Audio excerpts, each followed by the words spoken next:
Hello, friends. As you can see by the thumbnail, I need your help with something. I read Thomas Mann's Death in Venice. This is technically my second time filming this. I'm not making a new thumbnail, so everything's different than the thumbnail. But let's just get into this.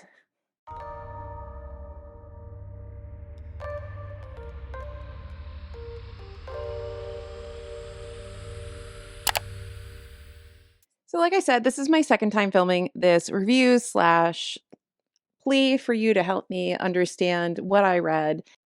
I attempted to try a new lapel mic and it was less than stellar, and I have it fully edited and in my Patreon, but I'm thinking about it. I don't think I can release that. Like, it is so offensive to my own ears that I don't think I can do that to you all. So, despite the fact that I actually really enjoy that video, I'm gonna attempt to redo it with better audio.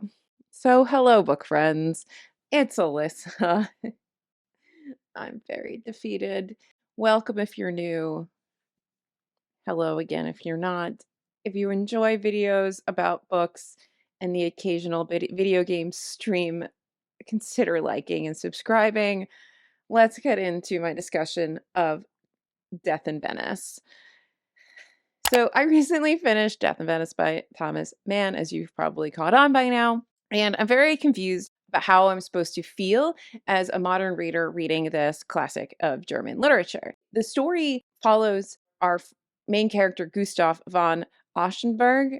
We're going to call him Gustav because I can't say German names, apparently. Even with 2 recordings of this, I have not learned how to say his name correctly.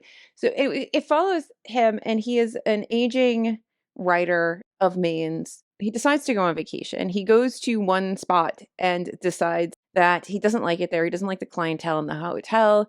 He's a bit of a pompous ass and a bit of an elitist. He doesn't like them and they're not to his taste. He doesn't really want to be there. And somehow he makes his way to Venice. While he's in Venice, he sees this family of Polish people, a mom and some daughters, and there's this one really beautiful son, a young boy. And he is very, very beautiful. And I'm not sure how young he is, but he sounds decently young. Gustav develops an obsession with this Polish boy, Tadio, the Polish boy. Okay. I'm now annoyed doing this review, which is probably not the best for this book because I don't think it deserves me being this annoyed. But moving on, we are spending the entire narrative, short narrative, inside of Gustav's head as he obsesses over this young boy. He stalks him, he observes him, and through those observations has these meandering thoughts on all kinds of things, philosophy and art and youth and beauty and love and just the world.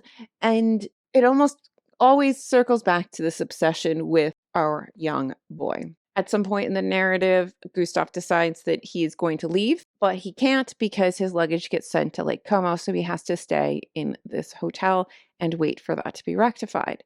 And his obsession continues. He even stalks the family around Venice at some point. Meanwhile, Venice is also being plagued by a pretty massive cholera epidemic, and people are dropping dead. And the story eventually ends with Gustav dying on the beach during this epidemic. But he goes through this whole journey throughout the story. In the beginning of the story, he meets this random older gentleman who is gussied up and made up to attempt to be younger and to capture his youth. And Gustav ends up dying on this beach, gussied up, lips painted red, hair dyed, to attempt to recapture his youth.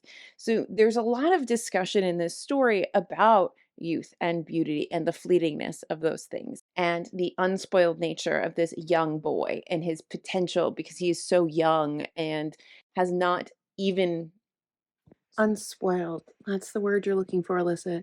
He is not yet spoiled by the world.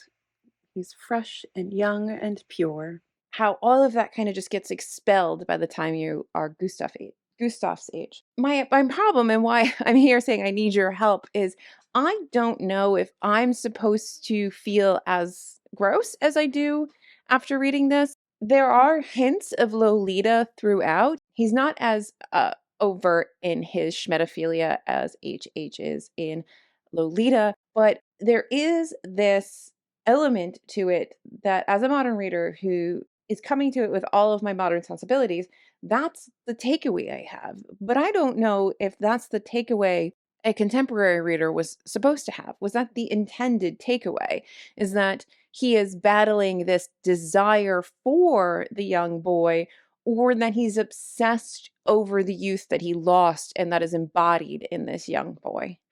And I need you to help me parse out which one's real. I need you to help me pull out all the things that are perhaps modern that I am projecting onto the narrative, and help me get to perhaps the intended message in the story or feeling I was supposed to walk away with. And it was a strange read because the writing is phenomenal. It's an incredibly like hypnotic book. It is always interesting when you are so singularly in somebody's head and you have their very biased and corrupt view of the world. It is not balanced in any way. I don't mean corrupt like they're evil, but like there's no balance in the story. You are so off kilter and in this head, so there's no other context. I love narratives like that. Some things kind of go over my head a bit because I'm not deep into philosophy, and there's a lot of philosophical debates that do go on inside the narrative or in the narrative,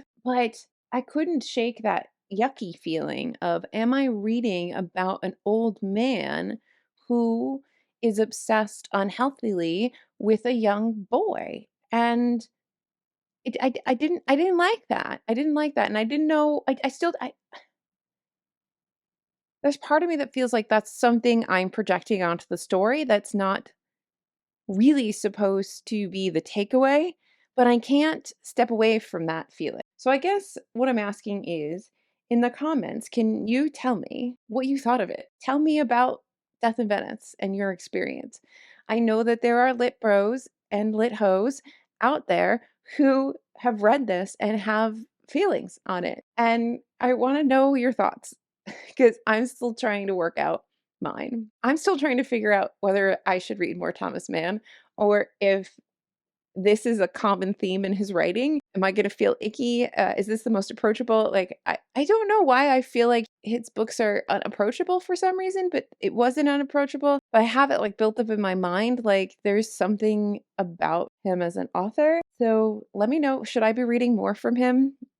Where should I go next? And let me know your thoughts on Death in Venice. Also, I want to know if I should watch the movie. There was a movie made in the 70s, I believe, and I wonder if I should watch that. If you've watched the movie, is it worth watching? Also, let me know if you like Gustav. I found him rather elitist and pompous and over the top, and I kind of didn't like him. And not just because I felt like he was like crushing on a young boy. Like I kind of felt like he just wasn't a very nice person in general. And I don't know if it's very interesting because you don't learn a lot about him, since it's him talking about his world around him and not really so much about like being retrospective. You mean introspective?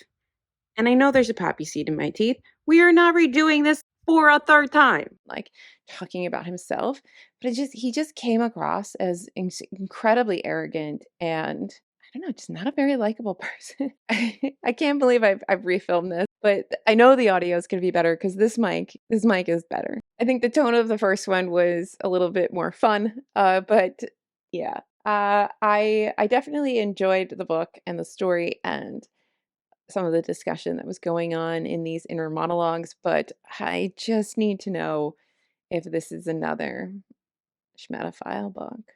And I'm kind of tired of them. I don't like them in general. They make me uncomfortable, which I guess they're supposed to make me uncomfortable, but this one didn't seem so like Lolita. I know I'm supposed to be wrapping up this video and I'm rambling now, but Lolita felt like a criticism of being a Schmatophile.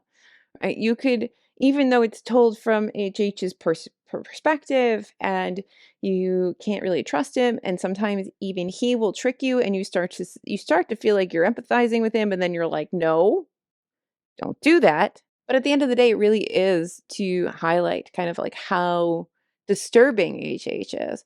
This doesn't feel like that. This just feels like an old, sad man who dies and has got weird obsessions. Like, why are you stalking a young boy around Venice? Let me know your thoughts in the comments. Thank you to everybody who does. I appreciate you helping me try to figure out how I ultimately feel about Death in Venice. And like and subscribe. And I'll see you guys in my next video, whatever it may be, because it's my channel and I can do whatever I want. Bye. So just sit with me, talking to the night until the morning, building